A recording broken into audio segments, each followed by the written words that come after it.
ஜெபம் செய்வோம். மகா பரிசுத்தமும் இரக்கம் நிறைந்த அன்பின் பரலோக பிதாவே, உம்மை துதிக்கிறோம், உம்மை ஸ்தோத்தரிக்கிறோம். அப்பா, இந்த நல்ல ஆண்டவரே, ஆராதனைக்காக உம்முடைய சமூகத்தில் வருகிறோம். ஆண்டவரே, எங்களுடைய ஆராதனை நீர் ஆசீர்வாதமாக்கி தரும்படியாய் ஜெபிக்கிறோம். முழு உள்ளத்தோடு, முழு பலத்தோடு, ஆண்டவரே, முழு ஆத்மாவோடு கூட உம்மை துதிக்க, உம்மை ஸ்தோத்தரிக்க, உம்மை பாட, உம்மை தொழுது கொள்ள வந்திருக்கிற எங்களை அப்பா நீர் ஆசீர்வதிக்கும்படியாய் நாங்கள் ஜெபிக்கிறோம். வந்திருக்கிற ஒவ்வொருவரையும் ஆசீர்வதியும், வந்திருக்கிற ஒவ்வொருவரையும் பலப்படுத்தும். நாங்கள் ஆண்டவரே ஜெபிக்கிற ஜெபங்கள் எல்லாம் உம்முடைய சந்நிதியில் வந்து எட்ட, ஆண்டவரே, அது உமக்கு பிரியமானதாய் காணப்பட ஆண்டவர் எங்களுக்கு உதவி செய்யும்.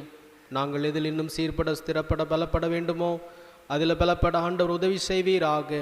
உங்களுடைய குறைவுகள் எல்லாம் நீர் நிறைவாக்கும்படியாய் நாங்கள் ஜெபிக்கிறோம். வந்திருக்கிற ஒவ்வொருவரோடு கூட நீர் பேசுவீராக. உந்த நாம மாத்திர மகிமைப்படட்டும். இயேசுவின் நாமத்தில் பிதாவே, ஆமேன்.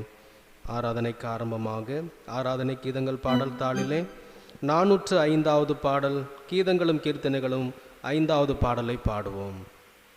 ஆராதனை கீதங்கள் 405, கீதங்களும் கீர்த்தனைகளும் 5.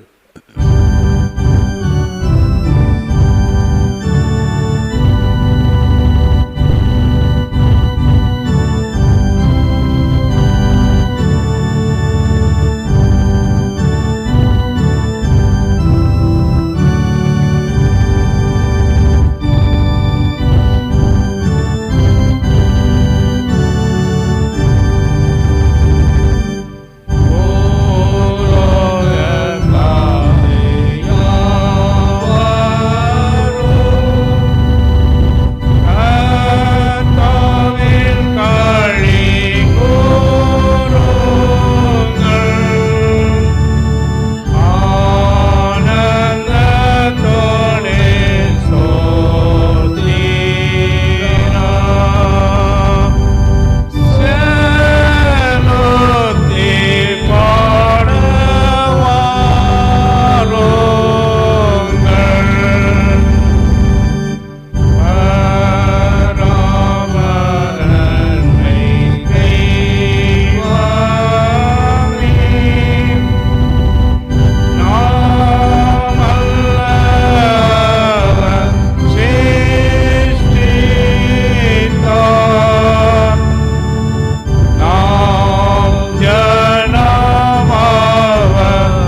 நம்முடைய ஜெபத்தை நாம் ஏறெடுப்போம்.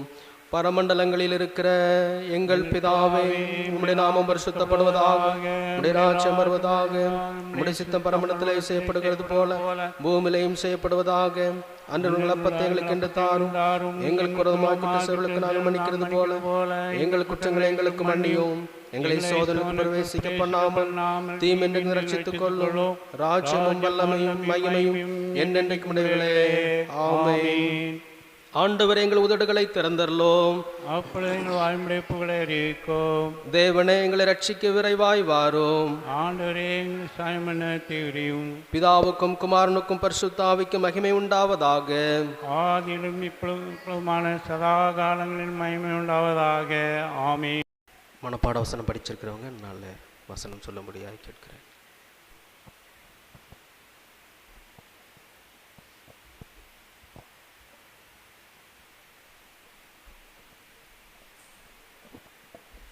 மனுஷகுமாரன் வரும் நாளிகையாவது நீங்கள் விழித்திருங்கள்.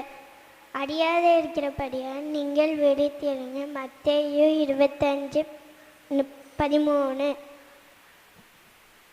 குமாரன் வரும் நாளையாவது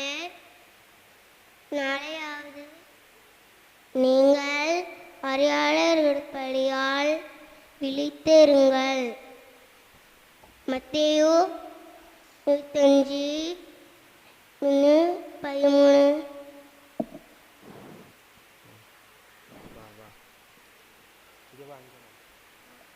மனுஷகுமாரன் வரும் நீங்கள் நாளிகையாவது நீங்கள் அறியாத இருக்கிறபடியால் விழித்திருங்கள். மத்தேயு 25:13. மனுஷகுமாரன் வரும் நாளிகையாவது நீங்கள் அறியாதிருக்கிறபடியால் விழித்திருங்கள். மத்தேயு 25:13.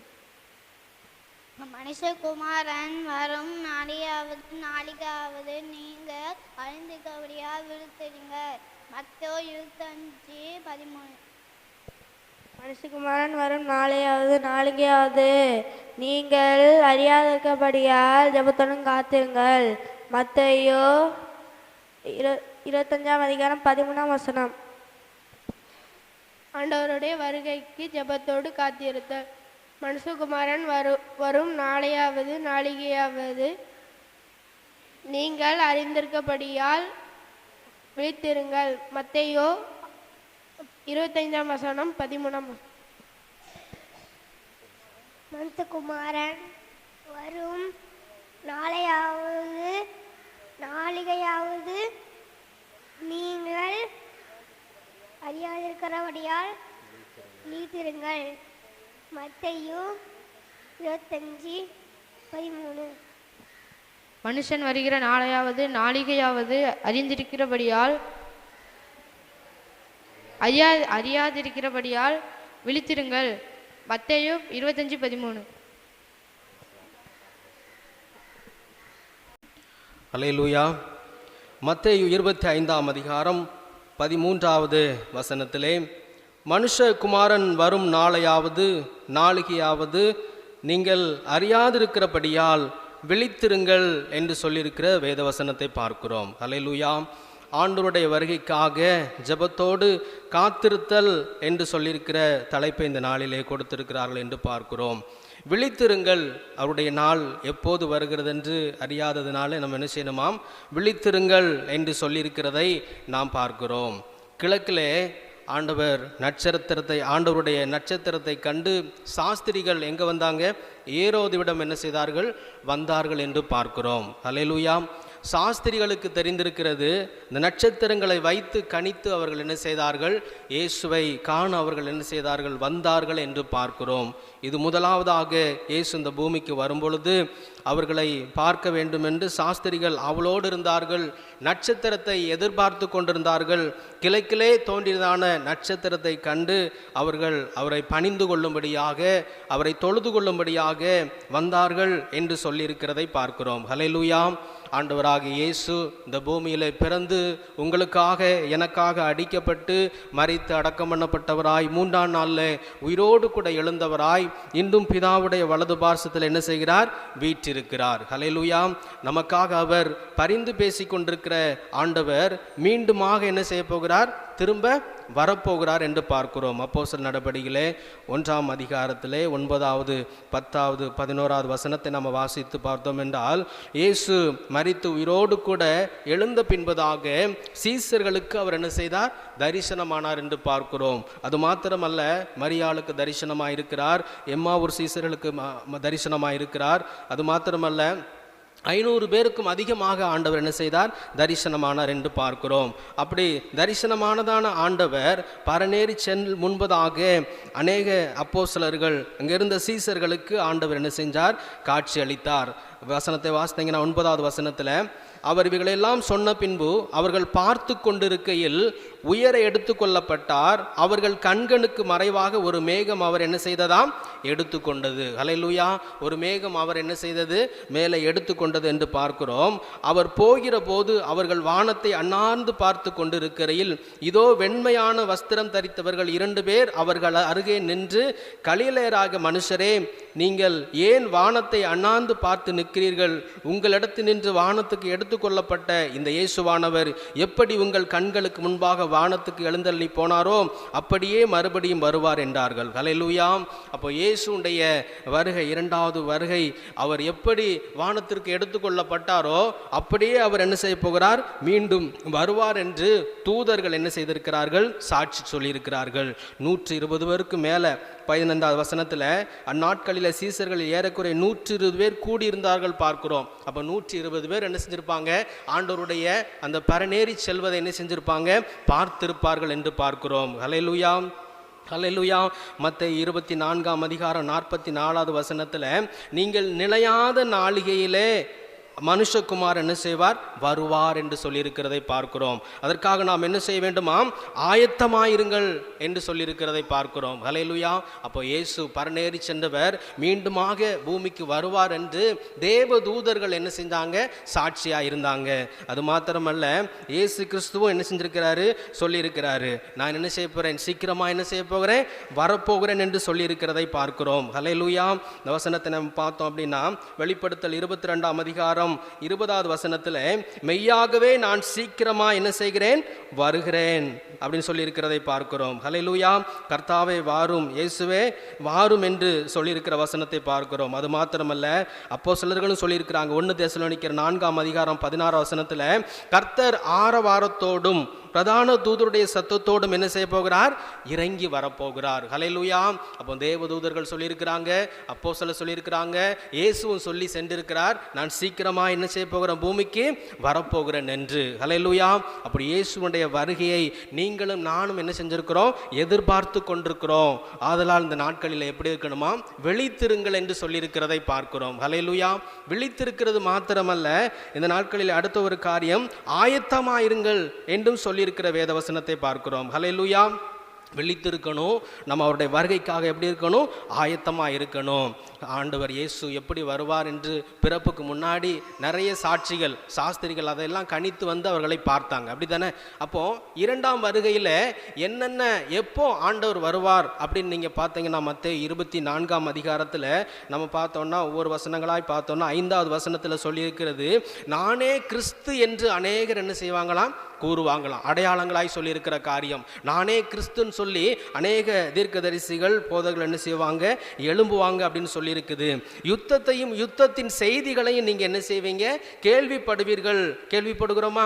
கேள்விப்படுகிறோம். ஆனால் முடிவு என்ன செய்யாதாம்? உடனே வராது என்று சொல்லியிருக்கிறதை பார்க்கிறோம். ஜனத்துக்கு விரோதமாய் ஜனம், ராஜ்யத்துக்கு விரோதமாய் ராஜ்யம் என்று 7வது வசனத்தில் சொல்லியிருக்கிறதை பார்க்கிறோம். இந்த காலத்தில் இருக்கிறதா?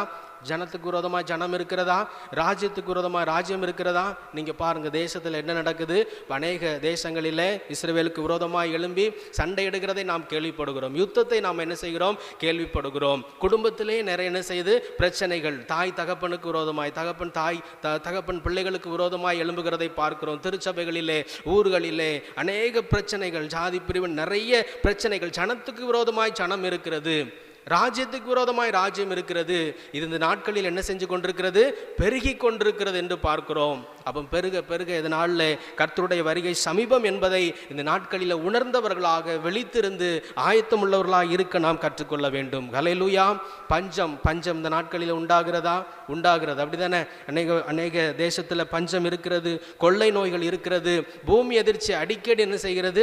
வருகிறதை நாம் என்ன செய்கிறோம்? கேள்விப்படுகிறோம். இதெல்லாம் கடைசி காலத்தில் இருக்கிறோம் என்பதற்கு அடையாளமாக சொல்லப்பட்டிருக்கிறது. 11வது வசனத்தை வாசித்தோம்னா மத்தேயு 24:11 கள்ள தீர்க்கதரிசிகளும் என்ன செய்வார்கள்?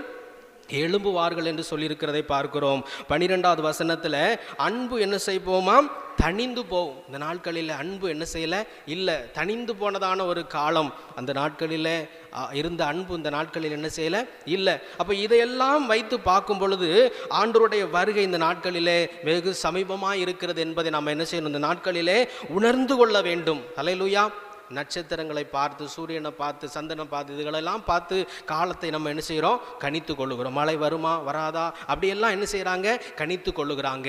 அப்படிப்பட்டதான நாம், அப்படிப்பட்ட விஞ்ஞானம் வளர்ந்திருக்கிறதான நாம் இந்த நாட்களிலே கர்த்தர் சொல்லுகிறார், இயேசுவுடைய வருகையின் அடையாளங்களை அறிந்து கொண்டு புரிந்து கொண்டு இந்த நாட்களிலே ஆயத்தமாக இருக்க நம்ம என்ன செய்யணும்? பிரயாசப்பட வேண்டும். ஹல்லேலூயா. மத்தேயு 24ஆம் அதிகாரம் 13வது வசனத்தில் பார்த்தீங்கன்னா, முடிவு பரியந்தம் நிலை நிற்பவனே ரட்சிக்கப்படுவான். முடிவு பரியந்தம். ஹல்லேலூயா. முடிவு பரியந்தம், கர்த்தருடைய வருகை பரியந்தம், இல்லை என்றால் இந்த பூமியில் இருந்து நாம் அவரை சந்திக்க போகும் வரைக்கும் இந்த நாட்களிலே நாம் முடிவு பரியந்தம் நிலைத்திருப்பவர்களாய் இருந்தால் நாம் ரட்சிக்கப்படுவர்களாய் இருக்கோம். ராஜ்யத்தினுடைய இந்த சுவிசேஷம் பூலோகம் எங்கும் உள்ள சகல ஜாதிகளுக்கும் சாட்சியாக பிரசங்கிக்கப்படும். அப்பொழுது என்ன செய்யுமாம்? முடிவு வரும் என்று சொல்லியிருக்கிறதை பார்க்கிறோம். ஹல்லேலூயா. ஹல்லேலூயா. அது மாத்திரமல்ல, 24:29 சூரியன் அந்தகாரப்படும், சந்திரன் என்ன செய்யும்? ஒளியை கொடாதிருக்கும் சொல்லியிருக்கிறதை பார்க்கிறோம். சூரியன் அந்தகாரப்படுது. இயற்கையில் அநேக மாற்றங்கள் என்ன செய்யுது? ஏற்படுகிறது. அதன் காலத்தில் நடக்க வேண்டிய சூழ்நிலைகள் எல்லாம் என்ன செய்யுது? மாறுகிறது. இயற்கைக்கு அப்பாற்பட்டதான மலைகள், வரலாறு காணாத மலைகளை நம்ம என்ன செய்கிறோம்? பார்க்கிறோம். அநேக இப்படிப்பட்ட காரியங்கள் எல்லாம் ஆண்டவருடைய வருகைக்கு அடையாளமாக இருக்கிறது. மத்தேயு 24ஆம் அதிகாரம் 37வது வசனத்தில் நோவாவின் காலத்தில் எப்படி நடந்ததோ அப்படியே மனுஷகுமாரன் வரும் காலத்திலும் என்ன செய்யுமாம்? நடக்கும் என்று சொல்லியிருக்கிறதை பார்க்கிறோம். 38வது வசனத்தில் நோவா பேழைக்குள் பிரவேசிக்கும் நாள் வரைக்கும் ஜனங்கள் புசித்தார்கள், குடித்தார்கள், பெண் கொண்டும் பெண் கொடுத்தும் இருந்தார்கள் என்று பார்க்கிறோம். ஜலப்பிரளயம் வந்து அனைவரையும் வாரிக்கொண்டு போக மட்டும் உணராது இருந்தார்கள். அப்படியே மனுஷகுமாரன் வரும் காலத்திலும் நடக்கும் என்று பார்க்கிறோம். அல்லேலூயா. இப்போ மனுஷகுமாரன் வரும் நாட்களிலே புசிக்கிறது, குடிக்கிறது, கொண்டாடுகிறது, இப்படி தான் இந்த நாட்களிலே இருக்கிறதை நம்ம பார்க்கிறோம். பெண் கொடுக்கிறது, பெண் எடுக்கிறது, இப்படிப்பட்ட காரியங்கள், ஆனால் உணராது இருக்கிறதான காரியங்கள் என்று பார்க்கிறோம். இந்த நாட்களில் நாம் அப்படிப்பட்டவர்களாக அல்ல, ஆண்டவருடைய வருகையை நாம் இந்த நாட்களிலே உணர்ந்தவர்களாக இருக்க வேண்டும். ஹல்லேலூயா. இந்த காலகட்டத்துடைய அடையாளங்கள் எல்லாம் சரியாக நடந்து கொண்டிருக்கிறதே, நாம் எப்படிப்பட்ட ஆயத்தம் உள்ளவர்களாய், எப்படிப்பட்ட விழித்திருக்கிறவர்களாய் காணப்படுவோம் என்ற ஒரு எச்சரிக்கையோடு கூட இந்த நாட்களில் காணப்பட வேண்டும் என்று ஆண்டவர் விரும்புகிறார். அப்போஸ்தலர் 2ஆம் அதிகாரம் 17வது வசனத்தில் நீங்க வாசித்து பார்த்தீங்கன்னா, கடைசி நாட்களில் நான் மாம்சமான யாவர் மேலும், ஹல்லேலூயா, மாம்சம், நீங்களும் மாம்சம்தான், நானும் மாம்சம் தான், பூமியில் இருக்கிற நிறைய மாம்சமானவர்கள் என்ன செய்கிறாங்க? யாவர் மேலும் நான் என்ன செய்வேன்? என் ஆவியை ஊற்றுவேன். ஹல்லேலூயா. அப்போ குமாரர் குமார்த்திகள் தீர்க்க தரிசனங்களை என்ன செய்வாங்க? உரைப்பாங்க. வாலிபர்கள் தரிசனங்களை அடைவார்கள், மூப்பர்கள் சொப்பனங்களை என்ன செய்வார்கள்? காண்பார்கள் என்று சொல்லியிருக்கிறதை பார்க்கிறோம். ஹல்லேலூயா. 120 பேர் மேல் வீட்டு அறையில் அவங்க வாக்குத்தத்தத்தை நிறைவேற காத்து கொண்டு ஜெபித்து கொண்டிருக்கும் பொழுது ஆவியானவர் அந்த இடத்துல ஆண்டவர் என்ன செஞ்சார்? ஊற்றப்பட்டார் என்று பார்க்கிறோம். இது யோவேல் நடந்ததான அந்த வேத வசனம் தான் இதில் நிறைவேறுதலாக இருக்கிறது என்று பேதுரு, யோவான் அந்த இடத்துல என்ன செஞ்சாங்க? சாட்சி சொல்லுகிறவர்களாக இருந்தார்கள் என்று பார்க்கிறோம். ஹல்லேலூயா. ஹல்லேலூயா. இந்த நாட்களிலே பரிசுத்த ஆவியானவரை பெற்றுக்கொண்டதான நாம், அந்த முத்திரையை தரித்து கொண்டவர்களாக நாம் அந்த ஆவியானவரை மீது என்ன செய்யணும்? இந்த நாட்களில் தாகம் உள்ளவர்களாக இருக்கின்றோம். ஒருவேளை நம்ம பரிசுத்த ஆவியானவரை பெற்றுக்கொள்ளாமல் இருக்கலாம். ஏசாயா 44ஆம் அதிகாரம் 3வது வசனத்தில் நம்ம பார்த்தோம்னா, தாகம் உள்ளவன் மீது என்ன செய்கிறாராம்? தண்ணீரை ஊற்றுகிறேன் என்று சொல்லியிருக்கிறதை பார்க்கிறோம். வாசிங்க ஏசாயா 44:3. தாகமுள்ளவன் மேல் தண்ணீரையும்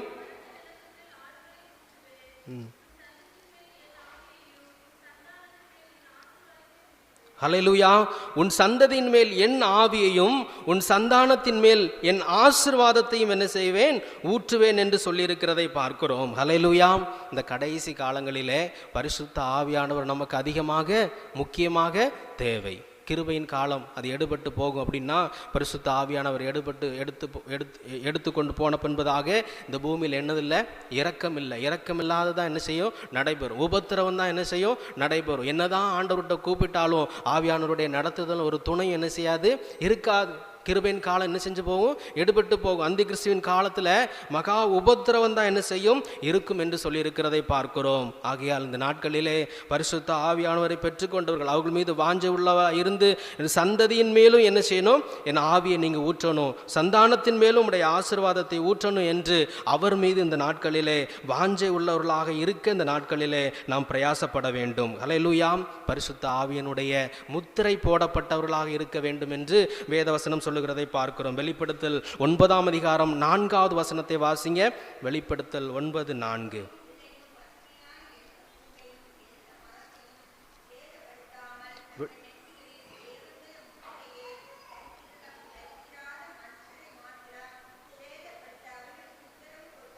ஹல்லேலூயா. சேதம் உண்டாகிறது, பிரச்சனை உண்டாகிற நேரத்தில் நெத்தியில தேவனுடைய முத்திரையை தரிச்சவர்களை மாத்திரம் என்ன செய்யாத, வேதனைப்படுத்தாத அப்படிங்கிறதான உத்தரவு பிறப்பிக்கப்படும் என்று பார்க்கிறோம். வெளிப்படுத்தல் 14ஆம் அதிகாரம் 1வது வசனத்தை நம்ம பார்த்தோம்னா, பின்பு நான் பார்த்தபோது இதோ சீயோன் மலையின் மேல் ஆட்டுக்குட்டியானவரையும் அவரோடே கூட அவருடைய பிதாவின் நாமம் தங்கள் நெற்றிகளில் எழுதப்பட்டிருந்த 144,000 பேரையும் நிற்க கண்டேன். ஹல்லேலூயா. அவருடைய நாமம் நம்முடைய நெற்றியில் என்ன செஞ்சிருக்கணும், முத்திரையாக தரிக்கப்பட்டிருக்க வேண்டும் என்று பார்க்கிறோம். அவரை நாம் சார்ந்து இந்த நாட்களிலே இருக்க வேண்டும் என்று பார்க்கிறோம். அவர் பாவத்தை குறித்தும் நீதியை குறித்தும் கண்டித்து உணர்த்துகிறவராய் இருக்கிறார். ஹல்லேலூயா. இதுவே வழி, இதில் நடவுங்கள் என்று நம்மளை நடத்துகிற தேவனாய் இருக்கிறார். அவரை குறித்து பார்த்தோம்னா வேதத்தில் அவர் துணையாளர், நம்முடைய தேற்றரவாளன். ஹல்லேலூயா. அவர் நம்மோடு கூட பேசி நம்மோடு கூட இருந்து நம்மளை ஆண்டவருடைய வருகைக்கு ஆயத்தப்படுத்துகிறவராக அவர் நம்மோடு கூட இருக்கிறவராய் இருக்கிறார். 2 பேதுரு புஸ்தகம் 3ஆம் அதிகாரம் 3வது வசனத்தில் நீங்க பார்த்தீங்கன்னா, கடைசி நாட்களில் என்ன நடக்கும், பரியாசக்காரர்கள் என்ன செய்வாங்களாம், தங்கள் சுய இச்சைகளின்படி நடந்து அவர் வருவார் என்று சொன்ன வாக்குத்தத்தம் எங்கே, சகலமும் சிருஷ்டிப்பின் தோற்றம் முதல் இருந்த வண்ணமாகவே இருக்கிறது என்று சொல்லுவார்கள் என்று சொல்லியிருக்கிறதை பார்க்கிறோம். அநேக வேளைகளை நம்ம இப்படி நம்ம நினைச்சு பார்த்துருக்கோமா, நினைச்சிருக்கிறோம். அப்படிதானே, ஆண்டவரே இந்த காரியங்களெல்லாம் நடக்கலை, இப்படியெல்லாம் நடக்கலையே, உங்களுடைய நீங்கள் சத்தத்துக்கு செவிசாச்சிட்டு தான் இருக்கீங்களா, என் ஜபத்துக்கு பதில் கொடுத்துட்டு தான் இருக்கீங்களா, நீங்கள் இருக்கிறீங்களா இல்லையா அப்படின்னு பல கேள்விகள் என்ன செய்யலாம், இந்த நாட்களில் அநேகருக்குள்ள எழும்பி இருக்கலாம் அப்படின்னு பார்க்குறோம். பரியாசக்காரர்கள் சொல்லுகிற காரியம் என்னென்னா, அவர் எல்லாம் இருந்த வண்ணமாகவே இருக்கிறதே, அன்னைக்கு வருவார்னாரு, 2000 வந்துடுவேன்னாரு, இன்னும் வரல, இப்படியெல்லாம் நடக்கும்னு சொன்னாங்க, அது ஒரு பக்கம் நடந்துக்கிட்டு இருக்குது, ஆனால் எல்லாம் பிறப்பு முதல் அப்படி என்ன செய்யுது இருக்குதே. இவன் இந்த பரியாசக்காரர்கள் என்ன செய்வாங்களாம், இப்படி சொல்லுவாங்க அப்படின்னு இருக்கிறோம். நம்முடைய வாய் என்ன செய்யக்கூடாது, அப்படி சொல்லக்கூடாது. ஹல்லேலூயா. அவருடைய வருகைக்காக எதிர்பார்த்து கொண்டிருக்கிறதான நாம் இந்த பரியாசக்காரருடைய கூட்டத்தில் நம்ம என்ன செய்யக்கூடாது, சேரவும் கூடாது. நம்முடைய மனசு நம்ம என்ன செய்யக்கூடாது, அப்படி போகக்கூடாது அப்படின்னு பார்க்குறோம். ஹல்லேலூயா. ஏன் அவருடைய வருகை தாமதமாக இருக்கிறதுன்னு பார்த்தோம்னா, 2 பேதுரு 3ஆம் அதிகாரம் 9வது வசனத்தை பார்த்தீங்கன்னா வாசிங்க.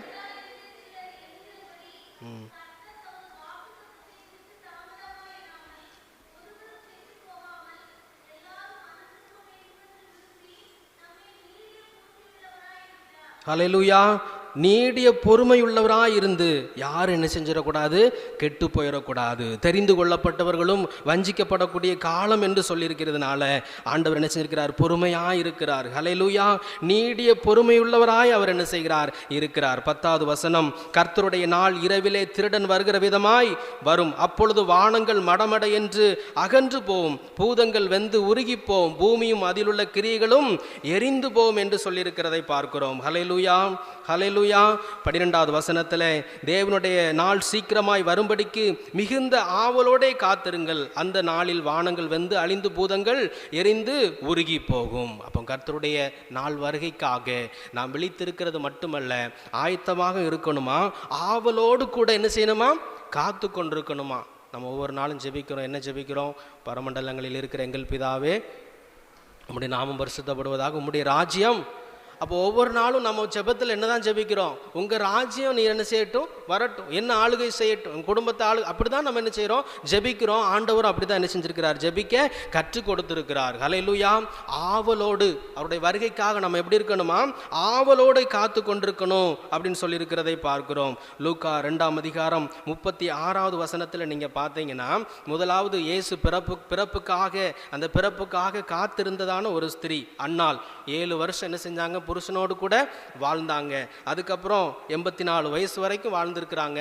அவங்க ஆலயத்திலே இருந்து இரவும் பகலும் ஜெபிக்கிறவங்களாக, தீர்க்க தரிசனம் சொல்லுகிறவங்களாக ஆலயத்திலே என்ன செஞ்சிருக்கிறாங்க, தங்கி இருக்கிறாங்க. ஹல்லேலூயா. அப்போ இயேசுவை பார்த்த உடனே அவங்க சொன்ன காரியம் வாசிங்க. லூக்கா 2ஆம் அதிகாரம் 38வது வசனத்தை வாசிங்க.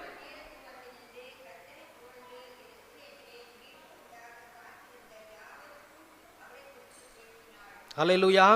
இஸ்ரவேலுக்கு மீட்புண்டாக வந்தவர் அவர் என்று சொல்லி அவரை குறித்து என்ன செய்தார்களாம், பேசினார்கள் என்று சொல்லியிருக்கிறதை பார்க்கிறோம். ஹல்லேலூயா.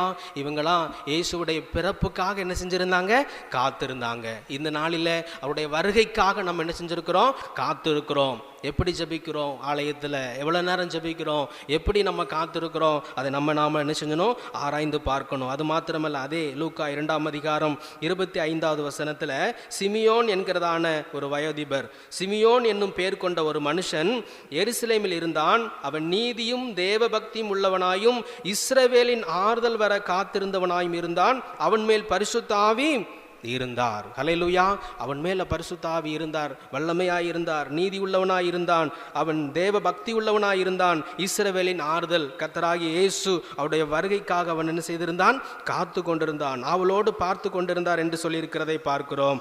26வது வசனத்திலே, கர்த்தருடைய கிறிஸ்துவை நீ காணும் முன்னே மரணமடைய மாட்டாய் என்று பரிசுத்த ஆவினாலே அணுவுக்கு அறிவிக்கப்பட்டிருந்தது. ஹல்லேலூயா.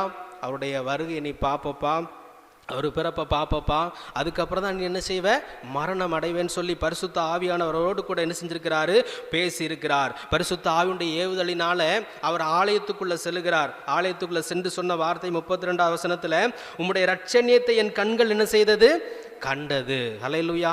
இவங்களாம் இயேசுடைய பிறப்புக்காக ஆவலோடு காத்து கொண்டிருந்தவங்க. இந்த நாளில் நம்ம ஆண்டவருடைய வருகைக்காக ஆவலோடு காத்து கொண்டிருக்கிறோம் அப்படின்னா எப்படிப்பட்டவர்களாக இருக்கணும்னு சொல்லி 2 பேதுரு 3ஆம் அதிகாரம் 14வது வசனத்தில் நம்ம வாசித்து பார்த்தோம்னா, வாசிங்க. ஆகையால் பிரியமானவர்களே, இவைகள் வர காத்திருக்கிற நீங்கள் கரையற்றவர்களும் பிழையில்லாதவர்களுமாய் சமாதானத்தோடு அவர் சந்நிதியில் காணப்படும்படி ஜாக்கிரதையாயிருங்கள். ஹல்லேலூயா. இந்த நாட்களில் கரையில்லாதபடிக்கு, பிழை இல்லாதபடிக்கு, சமாதானத்தோட அவர் சந்நிதியில் நம்ம காணப்படுவதற்கு ஜாக்கிரதையாயிருக்கணுமா. ஹல்லேலூயா.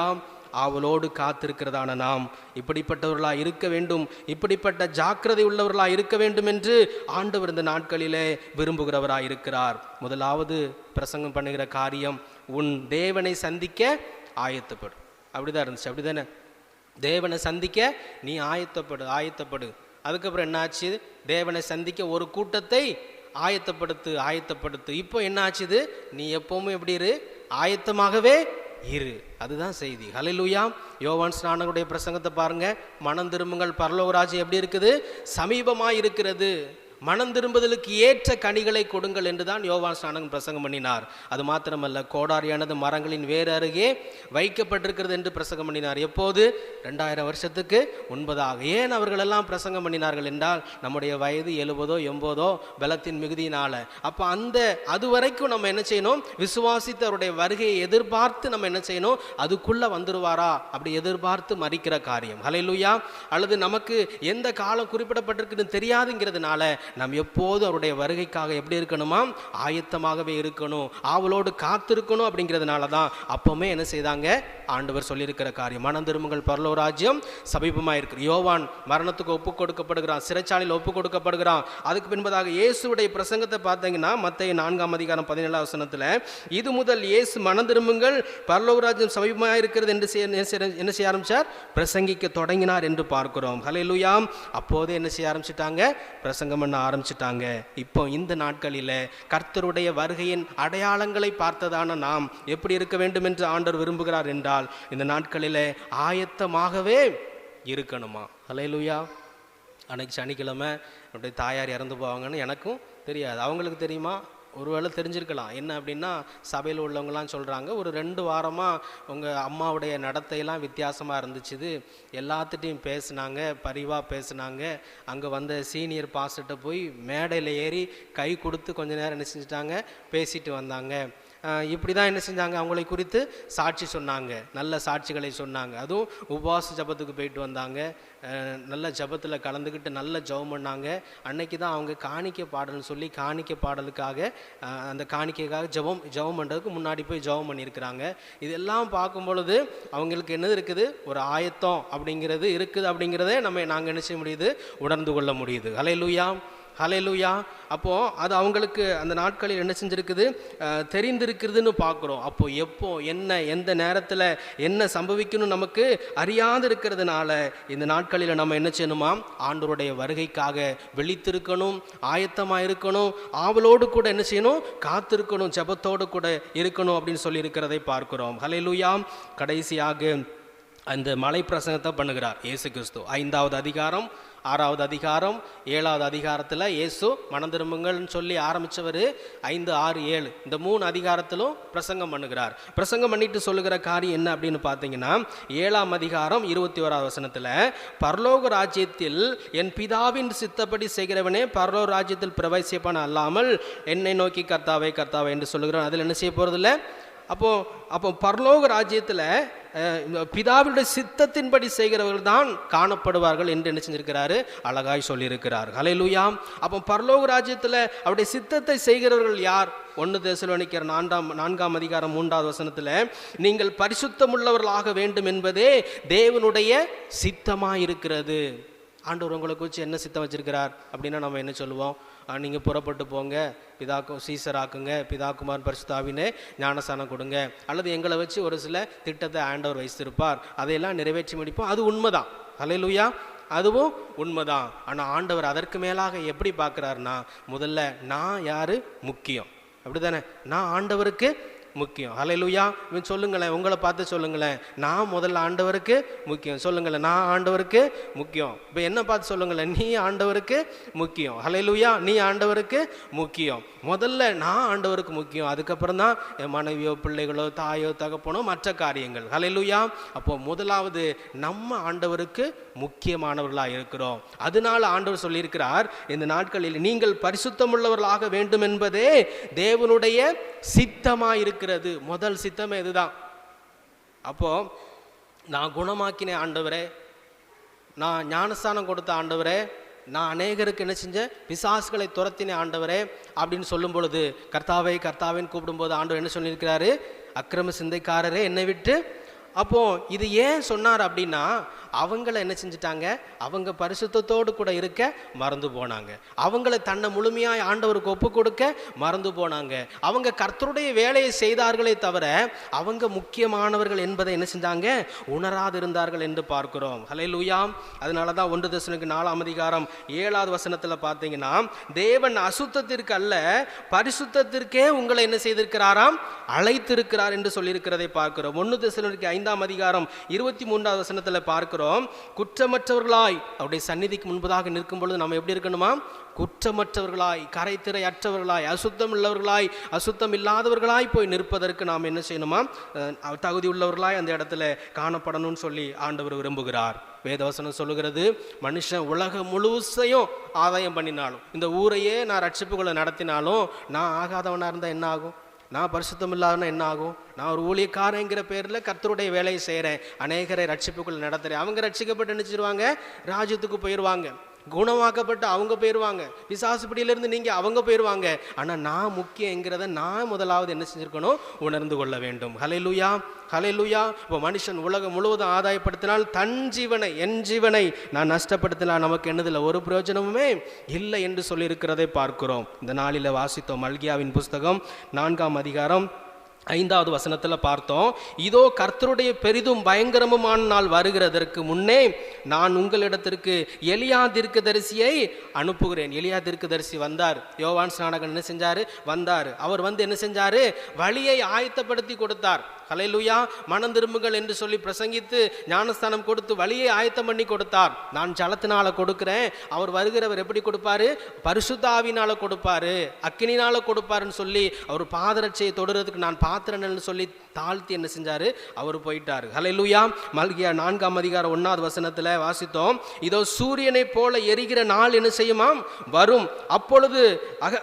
அப்பொழுது யாவரும் அக்கிரம் செய்கிற யாவரும் துரும்பாய் இருப்பார்கள்.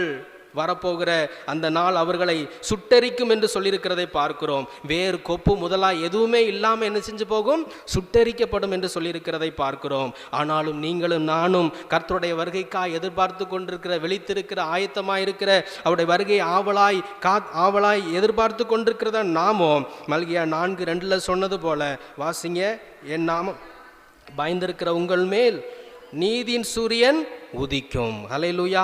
அப்போ கர்த்தருடைய நாமத்துக்கு பயந்திருக்கிற உங்கள் மேல் என்ன செய்யுமாம்? நீதியின் சூரியன் உதிக்கும். ஒரு புறம் அக்கினி எரியலாம், ஆனாலும் என் நாமத்துக்கு பயந்திருக்கிற உங்கள் மேல் என்ன செய்யுமாம்? நீதியின் சூரியன் உதிக்கும் என்று பார்க்கிறோம். சங்கீதம் 147:11 பார்த்தோங்கன்னா, தமக்கு பயந்து தமது கிருபைக்கு காத்திருக்கிறவர்களை என்ன செய்கிறார்? கர்த்தர் ஆசீர்வதிக்கிறார். ஹல்லேலூயா, ஹல்லேலூயா. அவருக்கு பயந்து அவருடைய கிருபைக்கு நம்ம என்ன செய்யணுமா? காத்திருக்க வேண்டும் என்று சொல்லியிருக்கிற வசனத்தை பார்க்கிறோம். சங்கீதம் 2ஆம் அதிகாரம் 11வது 12வது வசனத்தை பாருங்க. பயத்துடனே கர்த்தர் என்ன செய்யுங்க? சேவியுங்கள். நடுக்கத்துடனே நீங்க என்ன செய்யுங்க? கலிகூறுங்கள் என்று சொல்லியிருக்கிற வசனத்தை பார்க்கிறோம். அதே இதில் 12வது வசனத்துல, குமாரன் கோபம் கொள்ளாமல் நீங்கள் வழியிலும் அழியாமல் இருப்பதற்கு அவர் என்ன செய்யுங்க? முத்தம் செய்யுங்கள். கொஞ்ச காலத்தில் அவருடைய கோபம் என்ன செய்யும்? பற்றி எரியும். அவரை அண்டிக் கொள்ளுகிற யாவரும் பாக்கியவான் என்று சொல்லியிருக்கிற வேதவசனத்தை பார்க்கிறோம். ஹல்லேலூயா, ஹல்லேலூயா. அப்போ மல்கியா 4ஆம் அதிகாரம் 2வது வசனத்தின்படி பார்த்தோம் அப்படின்னா, அவருக்கு நம்ம எப்படி இருக்கணுமா? பயந்து இருக்க வேண்டும். அவருடைய கிருபைக்காக காத்திருக்கணும். ஏன் அப்படின்னா, எவன் மேல் இரக்கமா இருக்க சித்தமா இருக்கிறதோ அவன் மேல் என்ன செய்யறார் ஆண்டவர்? எவன் மேல் கிருபையா இருக்க சித்தமா இருக்கிறவர் அவன் மேலதான் ஆண்டவர் என்ன செய்யறாரு? எனக்கு இரக்கம் கிடைக்கலையே, எனக்கு கிருபை கிடைக்கலையே, அது அவருடைய அந்த சித்தத்துக்கு நம்மளை ஒப்பு கொடுத்தவர்களாக இருக்க வேண்டும். ஹல்லேலூயா. அதற்கு நாம் பாத்திரவான்களாக இந்த நாட்களில் இருக்க வேண்டும். ஹல்லேலூயா. எவன் மேல் சொல்லியிருக்கிறீரே, அது நானா இருக்கணும்னு சொல்லி தான் நம்ம என்ன செய்யணும்? அவருடைய இரக்கத்திற்காக, கிருபைக்காக நாம் காத்திருந்து அவருக்கு பயந்து நாம் ஜீவித்தோம் என்றால் கர்த்தர் உங்களையும் என்னையும் அந்த ராஜ்யத்தில் சேர்த்துக்கொள்ள அவர் வல்லமையுள்ள தேவனாக இருக்கிறார். மல்கியாவின் புஸ்தகம் 4ஆம் அதிகாரம் 4வது வசனத்தை பாருங்க, எடுத்தவங்க வாசிங்க.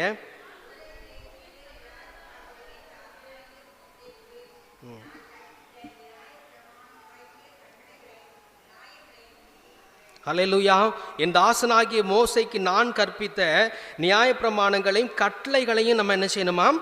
நினைக்கணும்னு சொல்லியிருக்கிறதை பார்க்கிறோம். யோசுவாவின் புஸ்தகத்தில் யோசுவாவுக்கு ஆண்டவர் சொன்னதான காரியம் 1ஆம் அதிகாரம் 6வது 7வது வசனத்தில் நம்ம வாசித்தோம்னா, அவருடைய கற்பனை விட்டு நம்ம என்ன செய்யக்கூடாதான்?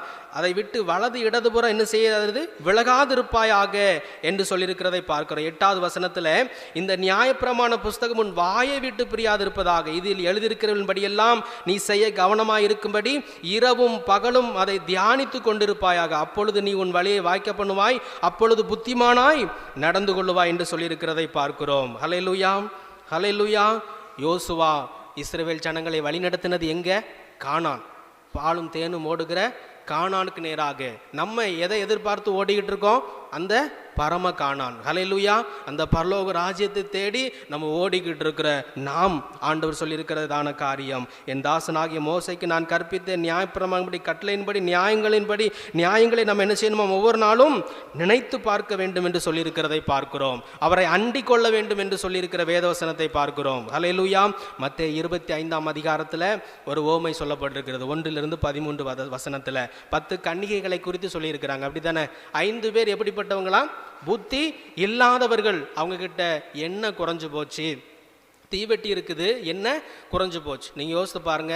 ஒரு மெழுகுவர்த்தி எரிஞ்சிட்டு இருக்குது, ஒரு ஒரு ஒரு பாக்ஸ் நிறைய குப்பையை கொண்டு போய் போட்டு பாருங்க, அது என்ன ஆயிரும்? அணைஞ்சு போயிடும். அப்படி தானே? மெழுகுவர்த்தி என்ன செய்யாது? இருக்கிற இடம் தெரியாது. தீ மடமடன்னு நமக்கு எரிஞ்சிக்கிட்டு இருக்குது, குப்பையை லைட்டாக போடுறோம், அந்த குப்பை எங்கே இருக்குன்னு என்ன செய்யாது? தெரியாது. ஹல்லேலூயா. அப்போ அந்த தீ எரிகிறதுக்கு என்ன தேவை? எண்ணெய் தேவை. அப்படி தானே? அப்போ எண்ணெயை ஊற்ற அது என்ன செஞ்சுக்கிட்டு இருக்கோம்? எரிஞ்சுக்கிட்டு இருக்கோம். பிற குப்பைகளை நமக்கு விரோதமாய் நமக்கு எழும்புகிற நம்ம சிந்தையில் தோன்றுகிற பாவங்களை அந்த குப்பைகளை எல்லாம் அது என்ன செஞ்சிடும், எரிச்சிரும் அப்படின்னு பார்க்குறோம். ஹல்லேலூயா. அப்போ நம்முடைய விளக்கு சின்னதாக எரிஞ்சுக்கிட்டு இருக்கு, எண்ணெய் இல்லை, ஒன்றும் இல்லை. இந்த உலகம் எப்படி இருக்குது, குப்பையாக தான் என்ன செய்யறது இருக்குது, பொல்லாங்கனுக்குள்ளே தான் நம்ம என்ன செய்கிறோம், கிடக்கிறோம். சபைக்கு வெளியில் போன உடனே நம்ம வாய் எப்படி பேசுகுது அப்படின்னா நம்முடைய சிந்தனை எப்படிலாம் போகுது அப்படிலாம் நம்ம என்ன செய்கிறோம், யோசிக்கிறோம். அப்படிப்பட்ட உலகத்தில் தான் நம்ம என்ன செஞ்சுருக்கிறோம், இருந்து கொண்டிருக்கிறோம். உலகம் எல்லாம் சமமாக இல்லை, எல்லாம் கரடு முரடானதான் இருக்குது. ஆனால் கோணலானவைகளை ஆண்டவர் என்ன செய்கிறார், செவ்வையாக்குகிற தேவனாக இருக்கிறார். ஹல்லேலூயா, ஹல்லேலூயா. அப்போ எண்ணெய் இல்லை, எண்ணெய் கம்மியாக தான் இருக்குது அப்படின்ட்டு நம்ம யோசித்தோன்னா நமக்கு என்ன ஆகும் அப்படின்னா, எப்போ அவர் வரப்போகிறார், அவருடைய வருகை இப்போமா இருக்க போது, இன்னும் கொஞ்ச நாள் இருக்கும். அப்படி இருக்கிறவங்க தான், அவங்கக்கிட்ட தான் என்ன இருந்திருக்கும், எண்ணெய் குறையாக இருந்திருக்கும். ஒரு சலிப்பு தட்டுன ஒரு வாழ்க்கை அவங்களுக்குள்ள தான் என்ன செஞ்சுருக்கும், இருந்திருக்கும். அப்போ ஒவ்வொரு நாளும் எண்ணெய் ஊற்றினதான ஒரு அனுபவம் நமக்கு வேண்டும். அன்னைக்கு உபவாச ஜெபத்தில் சொன்னேன், டேப்லெட் இல்லைன்னா என்ன செய்ய முடியாது, அவ்வளோதான். அப்போ டேப்லெட் ப்ரெஷருக்கோ சுகருக்கோ போடலைன்னா அவங்க இருப்பாங்கன்னு என்ன செய்ய முடியாது. அதுதான் இந்த நாட்களில் நம்முடைய வாழ்க்கையும் சரி, அவர்கிட்ட போகிற காரியத்துக்கும் சரி, வேதவசனமும் ஆவியானோட நிறைவோடு கூட ஜெபம் பண்ணி அவருடைய பரிசுத்தத்திலும் விசுவாசத்திலும் நம்பிக்கையிலும் வாழ்கிற அந்த ஓட்டத்தில் ஓடும் பொழுது தான் அவருடைய வருகையில் நம்ம என்ன செய்ய முடியும், அந்த சமூகத்தில் நாம் போக முடியும் அப்படின்னு பார்க்குறோம். ஒரே ஒரு வசனத்தை வாசித்து ஜெபித்து முடிப்போம். தானியேல் 12ஆம் அதிகாரம் 10வது வசனத்தை வாசிங்க. தானியேல் 12:10.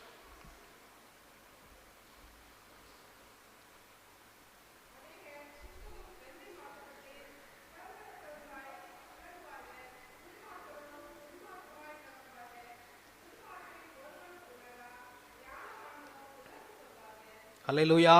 அநேகர் சுத்தமும் வெண்மையும் ஆக்கப்பட்டு புடமிட்டப்பட்டவர்களாய், வெள்ளி தங்கம் இதெல்லாம் உருக்கி செய்கிறவங்க அதை என்ன செய்வாங்களாம், அடிப்பாங்களாம். அநேக வேதனை நமக்கு என்ன செய்யுது உண்டு. வசனத்து நிமித்தமாக நீங்கள் பார்த்தீங்கன்னா வசனம் எப்படி இருக்குதா, இருபுறமும் கருக்குள்ள பட்டயம். நான் ஏன் அப்படின்னா, நம்மளை பொன்னாய் விளங்க செய்வதற்கு, அவருடைய பாத்திரராக விளங்க செய்வதற்கு தான் அந்த வேத வசனங்கள். இது நமக்கு வருகிற உபத்திரவங்கள் இது எல்லாம் என்ன செய்து நம்மை பொன்னாய் விளங்குவதற்கு தான் இப்படி புடமிடுகிறது என்று சொல்லியிருக்கிறதை பார்க்கிறோம். வெளிப்படுத்தல் 22ஆம் அதிகாரம் 11வது 12வது 13வது வசனத்தை வாசித்தீங்கன்னா, அநியாயம் செய்கிறவன் இன்னும் அநியாயம் செய்யட்டும், அசுத்தமாயிருக்கிறவன் இன்னும் அசுத்தமாயிருக்கட்டும், நீதி உள்ளவன் இன்னும் நீதி செய்யட்டும், பரிசுத்தம் உள்ளவன் இன்னும் பரிசுத்தமாகட்டும். இதோ சீக்கிரமாய் வருகிறேன், அவனவனுடைய கிரியைகளின்படி அவனவனுக்கு நான் அளிக்கும் பலன் என்னோடே கூட வருகிறது என்று பார்க்கிறோம். நான் அல்பாவும் ஒமேகாவும் ஆதியும் அந்தமும் முந்தினவரும் பிந்தினவருமாயிருக்கிறேன். ஹல்லேலூயா, ஹல்லேலூயா. இந்த நாளில் செய்தி யோசித்து பார்ப்போம். ஆண்டவருடைய வருகைக்காக நம்ம என்ன செஞ்சுருக்கிறோம், காத்து கொண்டிருக்கிறோம். விழித்திருக்கணும், ஆயத்தமாக இருக்கணும். அது மாத்திரமல்ல, பரிசுத்த ஆவியினுடைய உதவி, பரிசுத்த ஆவியின் நம்மோடு கூட முத்திரை போடப்பட்டவர்களாக நம்ம இருக்கணும். அது மாத்திரமல்ல, ஆவலோடு காத்திருக்கணும். ஆவலோடு காத்திருக்கிறவர்களை எப்படி இருக்கணும், பிழை இல்லாமல் சமாதானத்தோடு கரையில்லாதவர்களாக இருக்க நாம் கற்றுக்கொள்ள வேண்டும். அது மாத்திரமல்ல, ஆவலோடு காத்திருக்கிறதான நாம் இந்த நாட்களிலே பயந்திருக்க வேண்டும். கர்த்தருக்கு பயத்தோடு கூட கர்த்தருடைய கிருபைக்காக நாம் காத்திருக்கணும். ஏன்னா எவன் மேல் இரக்கமாக இருக்குவேன் அவன் மேலே இரக்கமாக இருப்பேன், எவன் மேல் கிருபையாக இருப்பேன் அவன் மேலே கிருபையாக இருப்பேன் என்று சொல்லியிருக்கிறதான ஆண்டவர் என்று பார்க்கிறோம். அது மாத்திரமல்ல, அவருடைய கட்டளைகளுக்கும் நியாயங்களை நாம் நினைத்து அதன்படி செய்கிறவர்களாக இருக்கணும் அப்படின்னு சொல்லி ஆண்டவர் விரும்புகிறார். என்னை குறையாதபடிக்கு, நம்முடைய ஆவியானுடைய அனுக்கிரகம் விசுவாச நம்பிக்கை குறையாதபடிக்கு இருக்கிறவர்களை ஆண்டவர் ராஜ்யத்தில் சேர்த்து கொள்ளுகிற தேவனாயிருக்கிறார். கண்களை மூடி ஜெபம் பண்ணுவோமா? கண்களை மூடுவோம். மகா பரிசுத்தமுள்ள பிதாவே, இந்த நல்ல வேலைக்காக உமக்கு நன்றி செலுத்துகிறோம். இந்த ஆராதனை வேலையை நீர் எங்களுக்கு ஆசீர்வாதமாக்கி தந்தமைக்காய் ஸ்தோத்திரம். கொடுத்த உள்ளங்களுக்காக ஜெபிக்கிறோம்.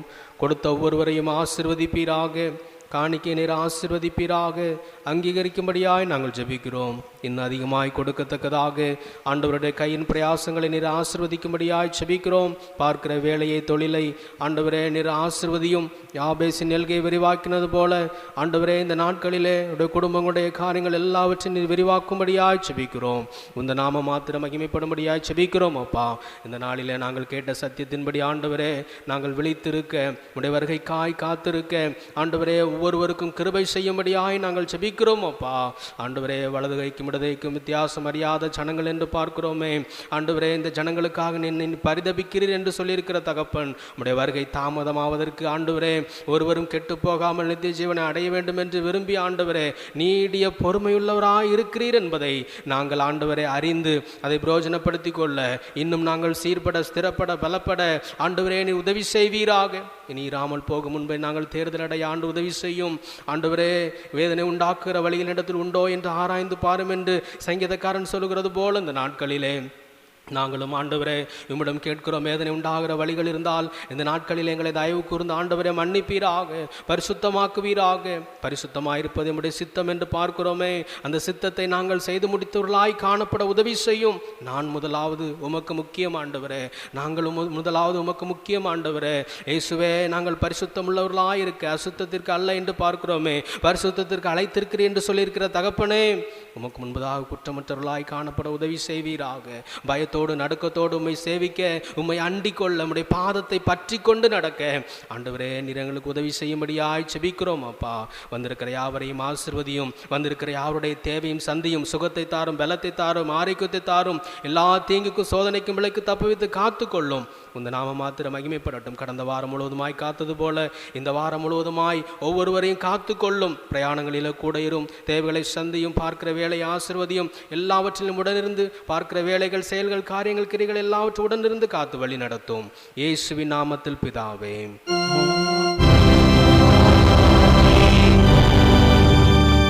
ஜெபம் செய்வோம். இத்தருணத்தில் ஒருமைப்பட்டு உம்மை நோக்கி எங்கள் பொதுவான விண்ணப்பங்களை செய்ய எங்களுக்கு கிருபை அளித்த சர்வவல்லமையுள்ள தேவனே, 2 பேராவது 3 பேராவது நாமத்தினாலே கூடி வரும் பொழுது அவர்கள் கேட்கிறவர்கள் அருளிச்சுவேன் என்று வாக்கரில் இருக்கிறீரே.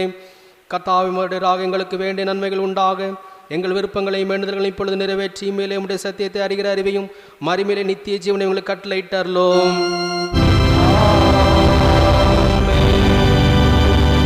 நம்முடைய கர்த்தராகிய இயேசு கிறிஸ்துவினுடைய கிருபையும் தேவனுடைய அன்பும் பரிசுத்த ஆவியினுடைய ஐக்கியமும் நம் அனைவரோடு கூட எப்போதைக்கும் இருப்பதாக.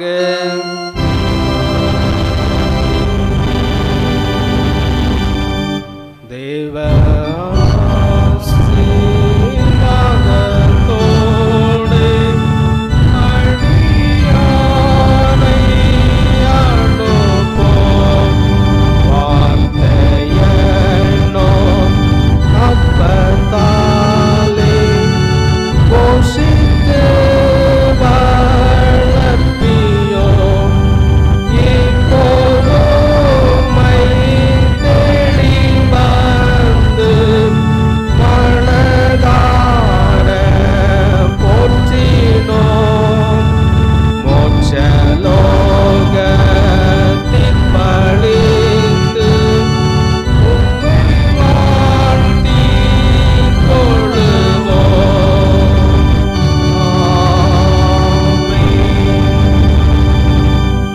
கண்மலை மீட்பருமாகிய கர்த்தாவே, என் வாயின் வார்த்தைகளும் இருத்தின் தியானமுடைய சமூகத்தில் பிரதியாயிருப்பதாக.